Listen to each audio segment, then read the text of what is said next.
Hey, it's Joel Sherman. I'm coming to you from the winter meetings here in Dallas.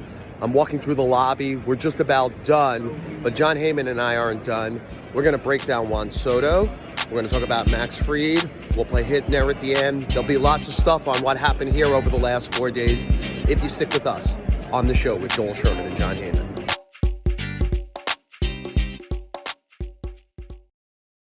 John, we're wrapping up the winter meetings as you and I are talking here. It's Wednesday, it's midweek. The Rule 5 drafts happen. Anybody who's watching us on the New York Post YouTube page can tell we're in hotel rooms here, beautiful drapes in the background. Nothing's changed since A-Rod signed 25 years ago in this hotel. But a lot has changed in the baseball landscape since we got here. Nothing more powerful than when we first arrived on Sunday night and Juan Soto went across the RFK bridge from the Bronx to Queens, 765 million over 15 years. It obviously changes a little bit, at least the balance of power in New York. It says something about the kind of flex the Mets can do now under Steve Cohen. It's their greatest victory ever over the Yankees. John, and by the way, nobody did greater work on it than John, especially in the follow-up where he got Steve Cohen on the phone to really take him almost minute by minute through the end game. John, go wherever you want with it. Yeah, I mean, I know a lot of people are going to say it's about money, and the Yankees are going to say that. And I get it. The Yankees are upset, but I think he was kind of convinced by Steve Cohen throughout the process that he's going to do whatever it takes to try to win. I mean, the Yankees have a better track record of winning over their history, and in fact, a great one.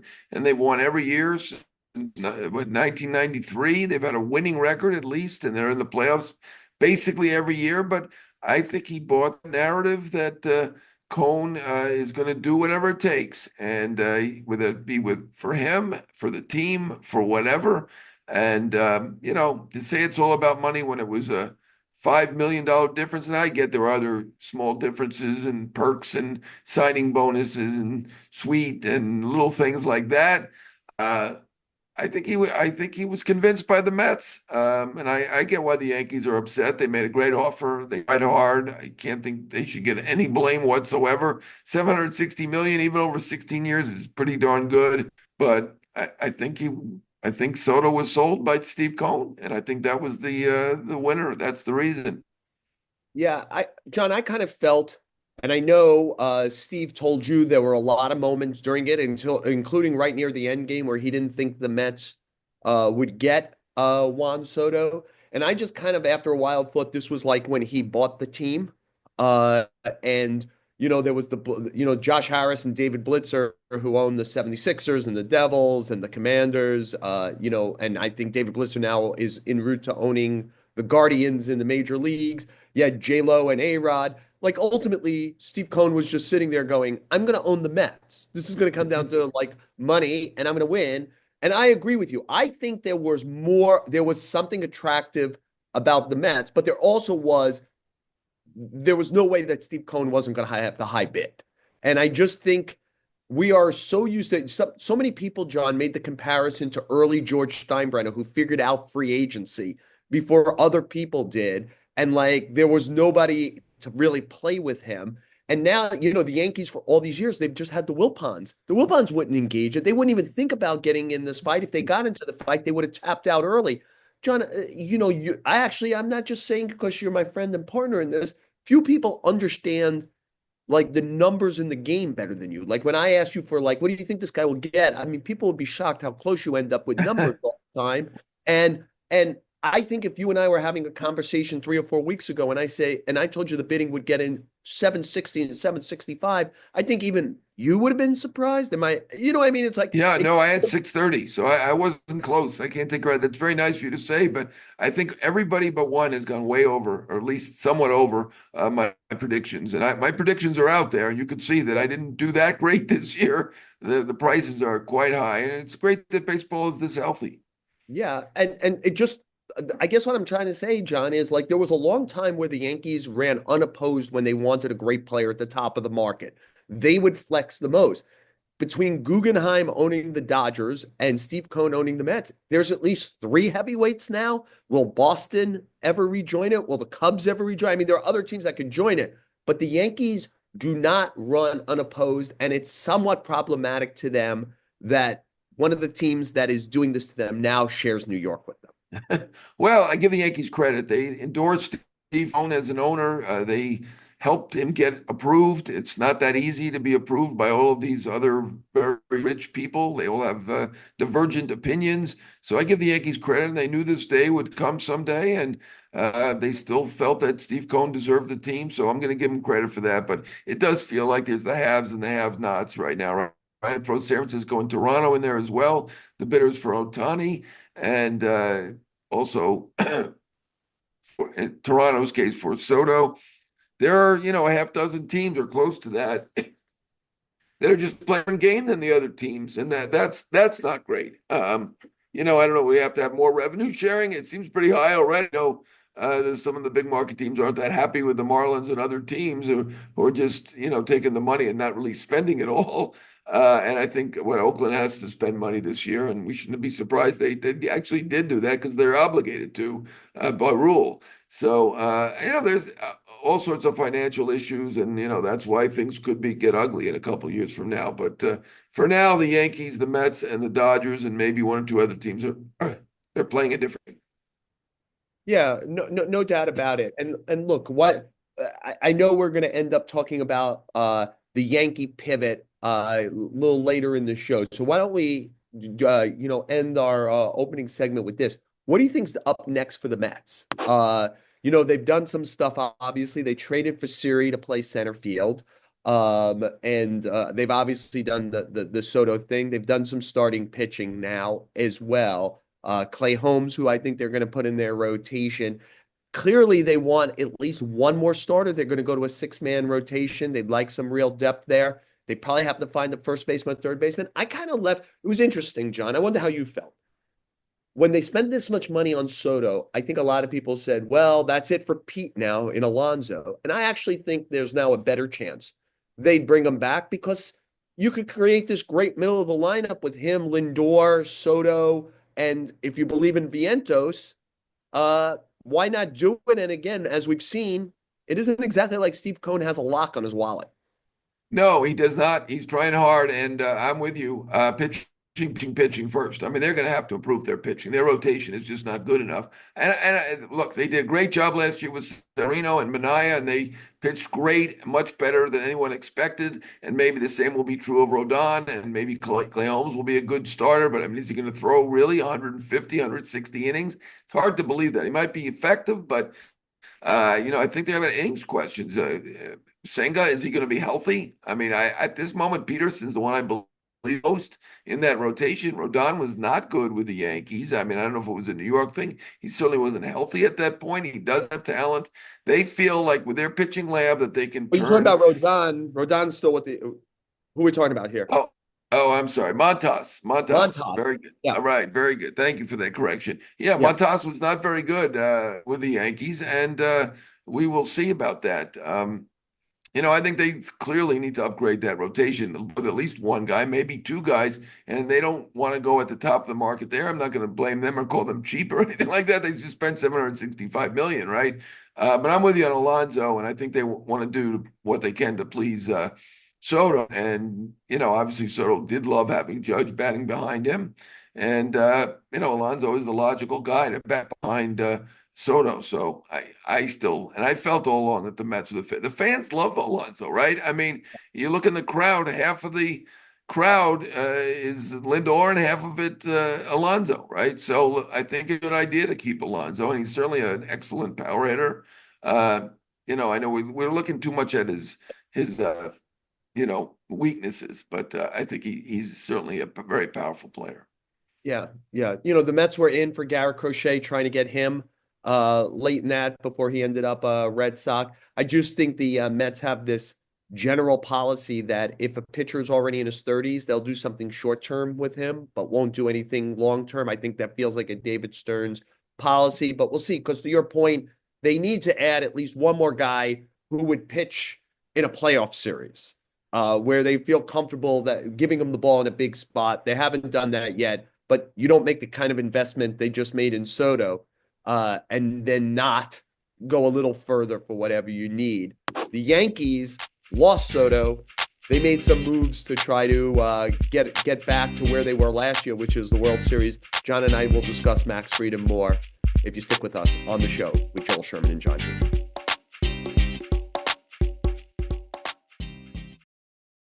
John, you and I been around the Yankees a long time. We didn't think they'd sit on their hands after Juan Soto went to the Mets, and they certainly didn't. On Sunday night, as soon as they were made aware that Soto was going to the Mets, they began.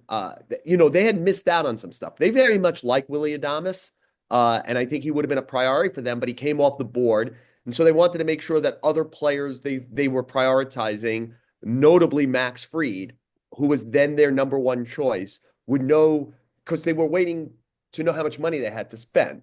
And Right. now that they didn't have Soto, they certainly had the ability to go to the top of the market. They had interest in Burns, but they seemed to like Fried better. And they went for him. The way I understand it, the Red Sox and the Rangers, two of the four finalists, were at about 7 years, 190. The Blue Jays kept saying they were in it, and then never made an offer. But the 7 at 190 for Texas really sticks out because there's no state tax. It kind of makes the value of the contract higher. And the Yankees were essentially told, if you go over the David Price number, 217 million, which was the highest ever for a lefty, we won't kind of like shop it. You'll have a deal. And that Max wants 8 years. And the Yankees came back at 8 years at 218 Yeah. million. And they had a deal with Max Fried, an athletic, uh, best pickoff move the Yankees will have since Andy Pettitte, three-time Gold Glove winner, guy who consistently has a low ERA, but also, John, a guy who has had forearm injuries each of the last two seasons and missed times. John Max Fried. Yeah, I mean, it's funny how they all like to get a little record if they can get it. So he got the record. You were hearing early that maybe he doesn't want to go to New York. It turned out Yeah. not to be the case, not at all, right? They were thinking maybe Burns would be better because he might go anywhere, and didn't turn out to be the case at all. He has to go to Texas, as we're here right now, no state tax. He had just been in Atlanta, but good for him that he wanted to come to the Yankees. And with the tax, I bet it's pretty close. I don't think it's much more money at all. So I like him. I think he's a terrific pitcher. I hear the criticisms about the injury. I mean, that's true about all these pitchers, right? I mean, there aren't too many pitchers who are never injured. I guess Logan Webb. There's a couple guys, Aaron Nola maybe. Probably go through their history, they find something. But there are a few guys that are never injured. But this is a guy who has qualified for the ERA title, 4 of the last 5 complete seasons, not counting 2020, the pandemic year. And not only qualified, his ERA plus is 140, eighth best in the history of baseball. I mean, Kershaw and Lefty Grove are ahead of him. There are people like that ahead of him. Not even sure Seaver's ahead of him. 140 ERA plus. I might have to check that, but that's a Hall of Fame record in terms of his performance when he's been able to perform. I think it's a great move. Good for them. I think either one of them would have been great. They got the lefty to combine with Cole at the top of the rotation, and maybe Rodon. There, I'll get it right this time. Rodon, he'll be better. His third year, he certainly improved from year 1 to year 2. And Heel is an outstanding pitcher, assuming they hold on. They don't trade him for Tucker. Their pitching is excellent, but boy, they still got a lot of work to do, right? I mean, third base, outfield. They still got work. And I'm with you on. They did like Adames a lot. I'm not sure they would outbid for and put him at third base. I think Adames got probably the best deal he was going to get.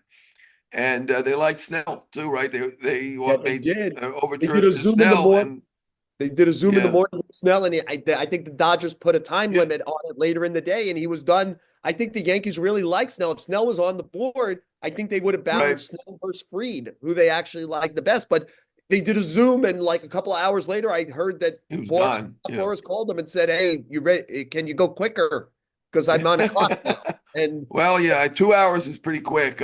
yeah, Especially when you're still bidding on Soto. yeah, We know the Dodgers were kind of bidding on Soto, but their budget is limitless at this point because they make so much money on Ohtani, they can do whatever they want. So, the Yankees are a more normal team with a regular budget, no Ohtani, no profit-making machine on their roster. They've got to make choices, and they felt they had a good chance. And so we talked about Soto in the first one. As pessimistic as Cone was in those final few days, I think the Yankees were fairly confident. I mean, certainly you never know which way it's going to go, and they didn't know. But I mean, by and large, he had a pretty good experience. They made it to the World Series. He hadn't said anything that terrible about them. And they're the Yankees. So and they were right there. They didn't think they were the high bid. I don't think they ever thought they were a high bid. I think Toronto was the high bid at first, and the Mets eventually. But it was kind of funny that Cohn was very, very optimistic, according to friends. Those last 2 days, up until the last couple hours, I did not think he was going to get them. Yeah, all interesting, John. You mentioned third base. I know you're at a lot of games also. If you Max Fried's pitched a lot of games at Citi Field, I've seen Max Fried Yeah, a lot. He's like Pettit man. There's a lot of ground balls to third base. You better believe in Jazz Chisholm if he's going to be your third baseman because he's going to be busy. If Fried is your starting pitcher, I even had the research department at MLB Network look it up for me because I was kind of my mind's eye about it. Fourth largest percentage of ground balls to third base in the major leagues is Max Fried last year. So you want to make sure you have a good third baseman. So let's talk about that pivot a little bit, John. They've now clearly they dropped out of the crochet market. Afterwards, they're kind of done with starting pitching. It seems they have other holes. To me, Cody Bellinger feels like a cheat code for them yeah. because he could play left, center, or right. I'm sorry, left, center. Well, he could play right. Obviously, the Judge is going to play there or first. And the Yankees have kind of needs in all those places, and he can solve something if they do it. And it revolves around also other. I'm going to throw in two other names. Uh, Christian Walker, who's available to play first base, though I've sensed that's a little cooler than I thought it was when this process began. And Kyle Tucker, who I think because of the Soto contract, but even really before that, the Astros kind of know they're not going to sign him long term. Jim Crane doesn't believe in those kind of contracts. Tucker's probably now looking at 300 or 400 million next year when he's a free agent. He's kind of like Soto was last offseason. He's a great corner outfielder, lefty swinger, a better defender, base runner than Soto. Soto's obviously the greatest hitter in the world, but Tucker's a very good hitter. And the Yankees are very interested. I hear the Yankees and the Cubs are very interested. The Giants have checked in. The Phillies checked in. And I think he is going to get traded, John. And the interesting thing by signing Fried, it allows the Yankees, who don't have a great prospect base, to kind of return Luis Gil into a prospect again, the rookie of the year. That's the player that the Astros are most interested in. Gil, Ben Rice, some other stuff. Does that get Kyle Tucker? Yeah, I mean, right now it feels like the Cubs are a little more involved than the Yankees. I mean, the Yankees are certainly involved in trying to do it, but it doesn't sound like they really want to give up Heel, the Rookie of the Year. The Cubs have a package that if Houston accepts, Paredes can play third. Seiya Suzuki can replace Tucker in right field, and I think there's more to it than that. So I mean, this is a team not only did not want to give away the $400-500 million contracts, they like their window and they think that they can still win. So with the Cubs deal, you're still getting a right fielder and a third baseman, and they're moving on for Bregman, I suppose, if they get Paredes, which I don't know. That's a great idea for Houston, but Tucker was never going to they were never going to be able to get it done. And even before Soto gets 765 million, I can barely even say it. It's so amazing how much he got, and that there were four other teams involved in it that almost at that level, and incredible. But I mean, Tucker is an outstanding player, and by metrics, it's fairly close. But of course, Soto plays every day. He's got that cachet. He's more entertaining. I mean, it's Juan Soto, so there's a value to that. So he's not 765 million, but he's certainly what you said, 400 million, and the Astros aren't going to do that. So it makes sense for them. I don't trade for Humber Valdez. I think they're still going to try to win this year. And to me, though, that Cubs have a match if they're going to do it go that way. Yeah, John, one of the things that sticks out to me is, $1.04 is the same amount in money. But in baseball, I'd rather have the dollar. I'd rather just have Juan Soto than trying to figure out what the 4-quarter replacement is for Juan Soto. But if the replacement for Juan Soto with the Yankees ends up being Max Fried, which is obvious. He's supposed Mm. to take a physical on Thursday, and if all goes well, have a press conference or a Zoom conference at the minimum on Friday. And they get two of three from Bellinger, Walker, and Tucker. I would think that that is a pretty good pivot to it would be a different kind of team, right? Because whether what either of the two you would get from Bellinger, Tucker, Walker, you become a much better defensive team than they were last year. Walker is an exceptional first baseman, arguably the best in the sport. Bellinger is a great first baseman. If he were to end up there and they didn't get Walker, Bellinger maybe has declined some in the outfield, but he's still better than kind of Soto, certainly better than Judge in center. And Tucker's just I'll give you a fascinating thing, John, is at the time he was injured last year in June, Kyle Tucker was fifth in the major leagues in WAR. The four guys ahead of him were Judge, Soto, Gunnar Henderson, and Bobby Witt Jr. In other words, the four guys who finished 1, 2, 3, 4 for the AL MVP. So he was kind of fifth. He was on Right. that trajectory. So if you end up with him, you're no one is Juan Soto, but that's a heck of a substitute teacher. Yeah, I mean he's a great player. I mean, there's no two ways about it. The issue is giving up players to get him. That's why, I mean, I'm glad you brought it back to Bellinger again. That's the guy I think really fits the best. And you said that earlier on when we were here. I think when you got here, you said Bellinger is the best fit for this team. And I absolutely believe that. And if the issue, and apparently it's about the money, and I get it, he went back, he decided, I like this deal, 52.5 million. With an opt out, and I get it if there's a team that wants them to chip in money to get it done. And the Cubs don't want to do that at this point. They don't want to give any money in. And, that can be worked out. I mean, the Yankees just went up to 760 million. What if they overpay in their minds Bellinger by 10 million? I don't think that's the end of the world. I mean, to me, this guy plays first base very well. He plays center field well. He's got good power, particularly to right field. Yankee Stadium would be a good fit. He's played in the other two next biggest markets of Chicago and LA. I mean, he's the guy, and to me, it's pretty easy. If it's just about the money, taking on the money, go ahead and do it and get it done with, and bring Bellinger. They need left-handed hitters. I mean, obviously Tucker's left-handed. It's going to cost you a lot, and I think that probably after Soto, even though it worked out in a sense that they made the World Series, he had a great year. It was very exciting. They did give up an ace and king. San Diego ended up making out well where they got Cease. Two, that wasn't the Yankees loss. They gave up Thorpe and they traded for Cease. So, I mean, it worked out for San Diego. I might even say better for San Diego. Maybe the Yankees are a little gun shy to do that again for a rental. And Tucker's a rental, right? He's not signing an extension. He just saw Soto wait for free agency and get 765 million. So there's no extension. They know that going in. It's a 1-year deal. Bellinger, is potentially a 1-year deal, but it's a pittance compared to what they saved with Soto. So to me, go get Bellinger and then go from there. You mentioned third base. It put the thought in my mind maybe Bregman will be a fit for them. He's a great defender. I think Fried would appreciate that. Ballpark Fried is doesn't really friendly. fit Bregman. Yeah, no, it's a tougher park for him than Houston, no question about that. But he is a He's a good great hitter. player. He's a He's a great great winning. player. He's a winning player. He's a great player. It's not the perfect park. He is a great defender with Fried there. Other lefties, they got two other lefties in that rotation, assuming they keep Cortez and Rodon. I'll get it right. He's with the Yankees. I'm I think he's a somewhat of long a fit, but I'm big on them getting left-handed players. So to me, that's the fit more than anything. Santander is another guy to look at potentially. Walker and Alonso are great players, but they're both right-handed. They're certainly in on both of them and considering both, but they're not as perfect a fit as Bellinger is. Not for me, anyway. Bellinger can play center too.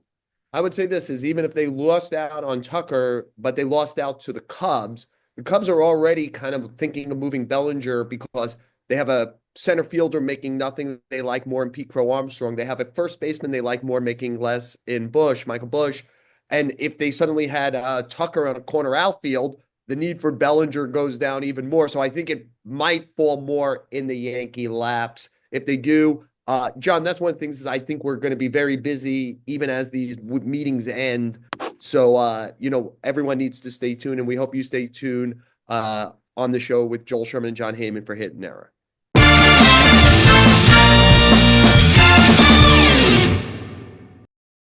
John, I think anybody who's listening to this or watching this knows that we're both struggling a little with our voices and stuff this week. This is a long week. This is not a lot of sleep, not a lot of good food, and lots of stress. And business is part of the gig. You get used to it. But we've made it through another show, which means we get to play hit or error, John. Hit or error.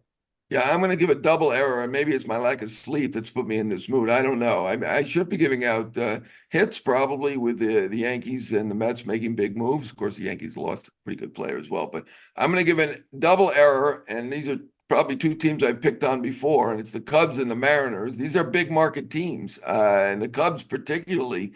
They should have money. They should be in the free agent market, even if it's not Soto. And I get it if you want to pass on a guy getting over 700 million. They're not really playing for free to Burns or Snell or any of the other big players, and they haven't for years. Their biggest contract is 177 million, which is about double what the biggest for the White Sox is. I don't know what's going on with Chicago because I just came from there, and that's a big city. They can afford to do better. Both teams. I'm not going to pick on the White Sox; they're already down, but the Cubs. They got to be able to spend and do something more.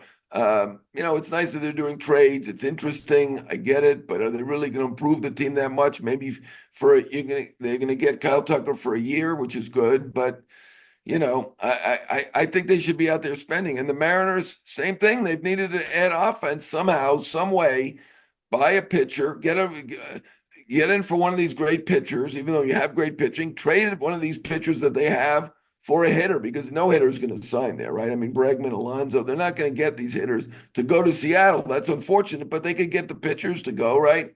Sign a pitcher, trade one of the other pitchers that you have and get some offense and try. I mean, Seattle, they made the playoffs once in 2.5 decades. Let's go. And never been to the World Series. The Mariners, I believe the only team of the 30 who's never done that. John, I'm going to give a hit to something, and I'll probably end up regretting this. There were big things done here. There was not a ton of things done. There's still a lot on the board, but this feels a little different than the last few off seasons. Like, I think we're going to leave these meetings, and in short order, a lot of these other pitchers are going to come off the board. Alex Bregman is going to come off the board. I believe Tucker is going to be traded. I don't think that the better players, Alonso is the one guy I think about, John, but in general, I don't think this is going to be that like, oh, it's the third week in January and we're still talking about really very good players lingering on the market. I hear what you're saying about the Mariners and Cubs, and amen to that. But I also think that in general, aside from like the Marlins, the Rockies, like there's a lot of teams that think they could be at least a third wild card. And that allows them to say, let's stretch a little and do this. And I think the market is not going to be, I'll give a hit to the idea of the market not being me and you still looking at our phone on January 26th going, wow, I wonder if this guy's ever going to sign.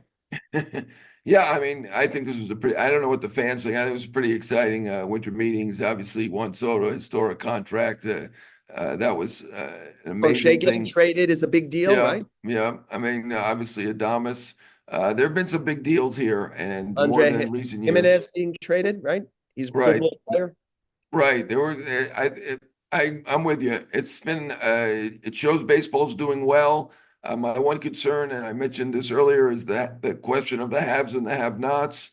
We've got a half dozen teams that seem like multi-billionaires, and then some of them look like almost paupers in what they do. And you know what? I did my hit or error already. I should have made a triple error and thrown Atlanta in there. What are they doing? I mean, this is a team. Their financials are public record.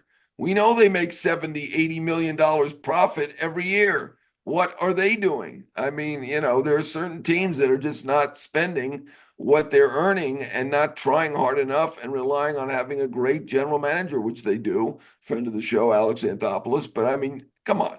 To me, there's certain big market teams not trying hard enough, but enough are that it made an exciting winter meetings and an exciting winter. You are correct. Yeah. Look, I'll um put in this one is that Look, I'm so cloudy brained. I had a great idea here, John, and it's kind of gone. So I'm gonna Well, it's give the end of the winter meetings. I'm gonna It's give an error to myself here. no error for you. You've done a great job considering. It's the end of the winter meetings. We're both struggling. Yeah. 2 hours sleep, 3 hours sleep a night. But at least we're eating poorly and we have stress. You know who going to give a hit to? Tommy Hogan, our producer, because he had we were trying all week to figure out where is the hour we could get to do this podcast, which we obviously love to do and appreciate all the people who listen. And Tommy is always so maneuverable and flexible to make it all possible. So we always appreciate Tommy. We appreciate all our listeners who do this on Apple, Spotify, or wherever they listen to it. Please rate and review us. The New York Post Sports webpage. You get to look at our beautiful curtains in the background, which I think were put up We in have the same 1840. taste. It's Yes, unbelievable. it's 1847 curtains. They haven't changed to here. I hope this is not a hotel we come back to for the winter meetings ever again. I thought this But was a good hotel when I was here 25 years ago, but now it feels like it's 1,000 years old.